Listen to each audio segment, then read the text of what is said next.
కేతేపల్లి మండలంలో ఒక ప్రైవేట్ కార్యక్రమానికి హాజరవ్వడం భగత్ యాదవ్ ఇక్కడ రావడం జరిగింది. కేతేపల్లి మండలంలో అదేవిధంగా యావత్ తెలంగాణలో వర్షం బీభత్సంగా అయినప్పటికీ ప్రభుత్వం పట్టించుకోకుండా ఏర్పాట్లు చేయకుండా ప్రజలు ఇబ్బంది పడుతుంటే చోద్యం చూస్తాం.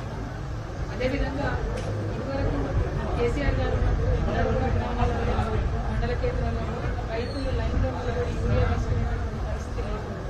ఎందుకంటే మేమందరం ఎంపీలో ఉన్నటువంటి సందర్భాల్లో కూడా కేసీఆర్ గారు ఖర్చులు పెట్టించి సీజన్ మొదలు కాకుండా ముందే 6 నుంచి 8 నెలల ముందే యూరియా మేము తెచ్చుకొని వాటిని స్టోరేజ్ చేసి టైంకి ప్రజలకు రైతులకు యూరియా ఇచ్చినటువంటి చరిత్ర కేసీఆర్ గారు. మరి ఇప్పుడు ఉన్నటువంటి ప్రభుత్వం అవసరం ఉన్నప్పటికీ కూడా యూరియా కేంద్ర ప్రభుత్వం తక్కువ ఇస్తున్నప్పటికీ కూడా కనీసం వారితో మాట్లాడలేకపోవడం, పోరాటం చేయలేకపోవడం, యూరియా తెలంగాణ రైతులకు ఇవ్వలేకపోవడం కంప్లీట్గా ప్రభుత్వం పేలైందని చెప్పవచ్చు. అదేవిధంగా ఇప్పుడు మళ్ళీ ఆగస్టులో మళ్ళీ యూరియా అవసరం ఉంటుంది.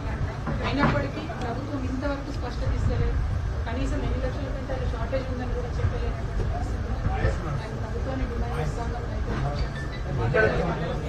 మంచి కాలువ అదేవిధంగా పెద్ద ఎత్తున మంచి రైతులు ఈ మండలమైన జిల్లా అయినా కూడా టోటల్గా యూరియా షార్టేజ్ ఉంది. ఇక్కడ నుంచి ఉన్నటువంటి మంత్రివర్యులు కూడా శ్రద్ధ పెట్టి రైతులతో డిమాండ్ చేస్తాము. అట్ ద సేమ్ టైం ఇవాళ 3,500 రూపాయలు ఇవ్వలేదని మహిళలందరూ కూడా బాధపడుతున్నారు. పెన్షన్లు పెరగలేదని పెద్దవాళ్ళందరూ కూడా బాధపడుతున్నారు.